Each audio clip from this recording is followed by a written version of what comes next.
Last week, Jesus was at a dinner party, giving advice about dinner parties, you may remember from Coffee Hour Church. Now he's back on the road, and he's followed by the crowds, and he gives them this advice, which probably is not the favorite of most churchgoers. These words are sometimes considered hard words of Jesus, right? He's talking about the cost of discipleship. He uses these metaphors of cost-benefit analysis, building a tower, or military preparedness. And so why is Jesus being such a Debbie Downer all of a sudden? You know, last time we had the dinner party advice about a posture of humility and radical generosity, and now he's talking about something else, the cost of discipleship. But is it really such a downer? Actually, Jesus is giving critical advice, again, about the posture of discipleship. And what he's saying is it's basically a posture of non-attachment. Non-attachment. To be a disciple, you have to be non-attached. So what is a disciple anyway? What does disciple mean? I hear a little murmuring. Yes, it's a follower. It's a follower. Now, more specifically, it comes from the Latin word to learn. So it's one who learns. And the connotation in the ancient world was one who learns with a real intention and desire for instruction and training. So think basic training in the military. That's a little bit more of a connotation of disciple in the ancient world. And Jim is smiling to himself. You know, this past week there was a great article in the New York Times about the training for Navy SEALs. And I thought to myself, oh my God, there is no way that I could ever do that. Certainly not at 18 or 22 when most of these guys are doing it, and not 3 decades later. But anyway, that kind of training is what was understood by the word disciple in the ancient world. It's where we get the word discipline from. Discipline. Now, Jesus is not saying that being a disciple is only for the best of the best, you know, for super spiritual athletes. No, he's just saying that it requires hard gains sometimes, that there's going to be a cost and a price, and you should go into it with your eyes open and a little bit of intention and deliberateness. That's what Jesus is saying. And in particular, he is talking about, as I said before, a posture of non-attachment. He says specifically, give up all your possessions. That's the price tag, folks, for discipleship. Give up all your possessions. Now, some saints throughout history, like St. Francis, have interpreted that literally. And you may know the story of St. Francis. We'll be celebrating him in a few weeks. Basically, St. Francis was a rich playboy. He was the son of a wealthy cloth merchant, and he had this conversion experience, and he decided he wanted to imitate Christ as literally as he could. So one day in the town square, he strips off all his clothes, he's completely naked, he hands his clothes to his father, and he says, now I follow my Father in heaven. So he was interpreting that injunction from Jesus literally. But it's not the only way to interpret it, and I fear that if we interpret it literally, we think, oh, it's just for the superheroes like St. Francis, giving up all their possessions and embracing radical poverty, and then we can just dismiss it. What I think Jesus is also talking about are other kinds of possessions, the other things that we possess that are not just objects or not just money. What are some of the other possessions that we hold on to? What might we hold on to that Jesus is suggesting we let go?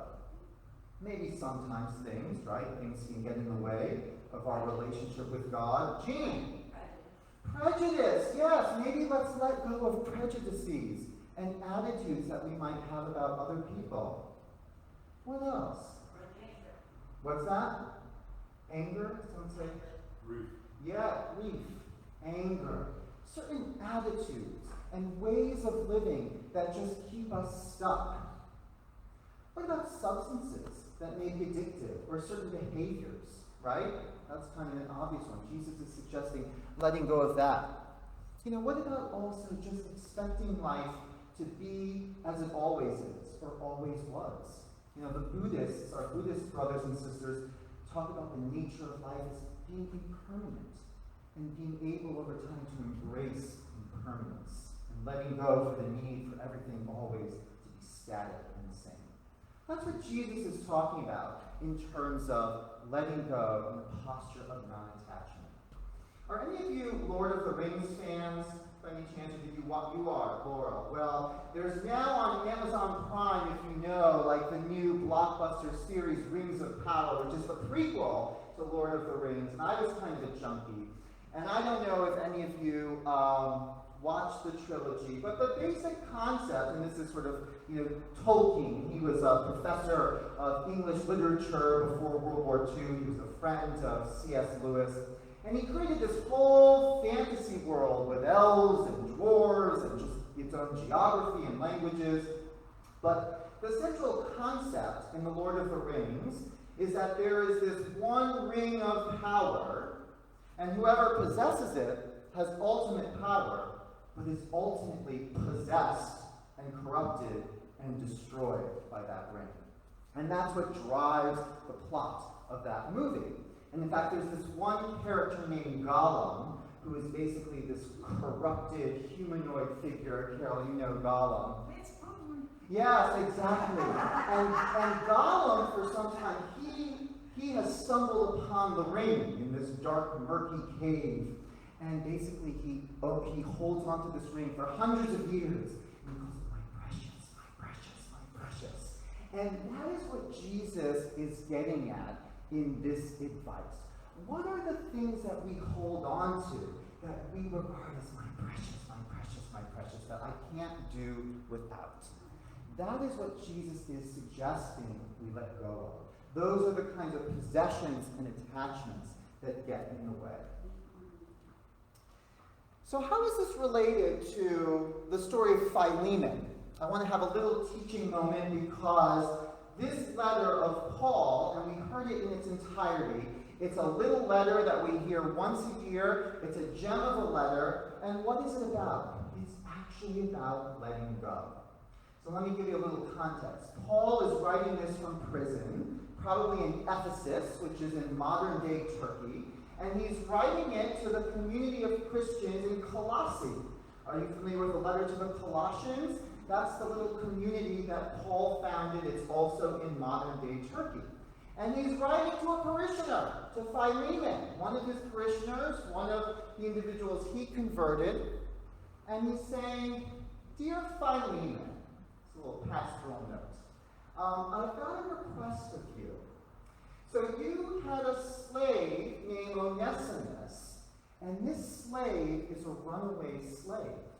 And slavery was just sadly ubiquitous in the ancient world.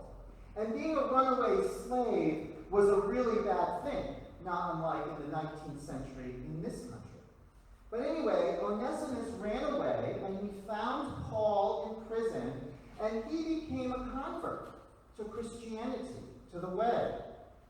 And Paul calls him, my child. And Paul calls himself Onesimus' father. And he says, this is my heart, and I'm sending him back to you. And Paul is asking Philemon to let go.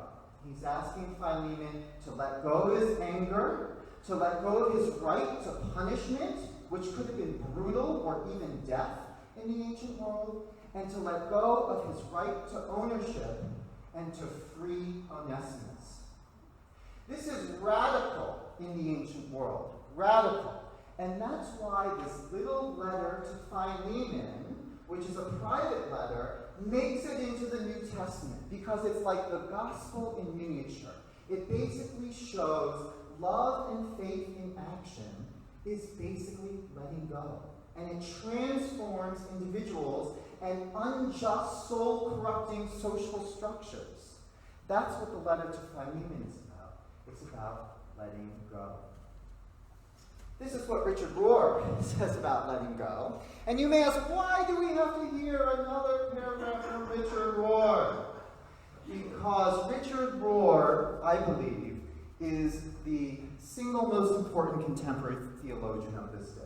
And I want to expose you to him because he is really responsible for reinterpreting the gospel for 21st century listeners. So this is what Richard Rohr says. He says, the art of letting go is really the art of survival. We have to let go so that as we age, we can be happy. Yes, we've been hurt. Yes, we've been talked about and betrayed by friends. Yes, our lives didn't work out the way we thought they would. Letting go helps us fall into a deeper and broader level at which we can always say yes. We can always say, it's okay, it's all right. We know what lasts, we know who we are, and we know we do not want to pass our pain on to our children or the next generation. We want to somehow pass on life. This means that the real life has started now. We are in heaven now by falling, by letting go, and by trusting and surrendering to this deeper, broader, and better reality that is already available to us. We're in hell now by wrapping ourselves around our hurts, by over-identifying with and attaching ourselves to our fears, so much so that they become our very identity. Any chosen state of victimhood is an utter dead end. Once you make that your narrative, it never stops gathering evidence about how you have been wronged by life, by others, and even by God. Maybe this is why scholars have said 2/3 of the teaching of Jesus is in one form or another about forgiveness. Forgiveness is simply the religious word for letting go. Eventually, it feels like forgiving reality itself for being what it is. So beautiful words, but I say, hey Richard, easier said than done. Especially for anybody like me who is a master at perseveration.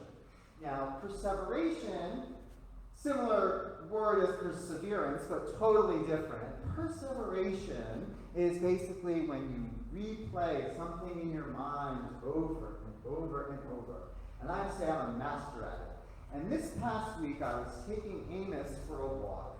And I was thinking about something that had happened at work, at my job in the city, and I was really upset by it. And I was just replaying it over and over and over. And then I was amplifying, because it wasn't just about work and me, it was about human nature and the human race and the speed of the world and human nature.